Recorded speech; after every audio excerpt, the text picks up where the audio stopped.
Under 300లో ఇలా freeze లేకుండా moist గా కర్లీ హెయిర్ రొటీన్ ఎలా మెయింటైన్ చేయాలో ఈ వీడియోలో అయితే షేర్ చేసుకుంటాను. నాది curly to wavy hair wash చేశాక నాది నేచురల్ గా కర్ల్స్ అయితే వస్తాయి. నేనైతే ఫస్ట్ డీటాంగిల్ చేసుకుంటున్నాను. ఒకవైపు డీటాంగిల్ చేసేసాను, ఇంకో వైపు కూడా చేసుకుంటున్నాను. నేను డీటాంగిల్ చేసుకోవడానికి నార్మల్ కోంబే యూజ్ చేస్తున్నాను, కానీ మీరు డీటాంగిల్ చేసుకోవాలంటే ఈ కోంబ్ తీసుకోండి.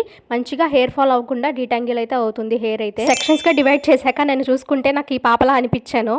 నేను అరాటా నుంచి కర్ల్ క్రీమ్ అండ్ జెల్ అయితే తీసుకున్నాను. ఒక సెక్షన్ హెయిర్ ని తీసుకుని ఫుల్ గా వాటర్ స్ప్రే అయితే చేసుకుని కర్ల్ క్రీమ్ రాసుకుని హెయిర్ ని అయితే మంచిగా స్క్రంచ్ చేసుకున్నాను. ఎంత బాగా స్క్రంచ్ చేస్తే కర్ల్స్ అంత బాగా వస్తాయి.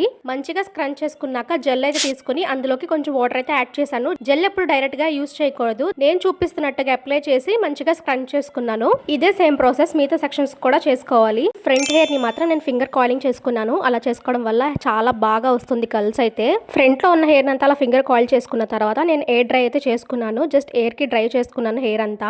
హెయిర్ వెట్ మీద ఉన్నప్పుడు మనకి డిఫరెన్స్ ఏం తెలియదు, కానీ మొత్తం డ్రై అయిన తర్వాత ఫుల్ బౌన్సీగా అయిపోతుంది. హెయిర్ అంతా ఫుల్ మాయిశ్చర్ గా ఫ్రీజ్ లేకుండా ఉంటుంది.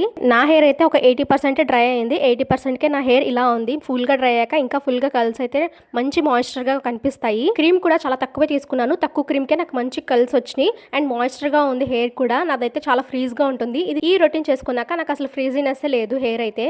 మీరు కూడా ట్రై చేసి ఎలా వచ్చిందో కమెంట్ చేయండి. మీకు లింక్స్ కావాలంటే కమెంట్ చేయండి. మళ్ళీ నెక్స్ట్ వీడియోలో కలుసుకుందాం. అప్పటి వరకు బై గైస్.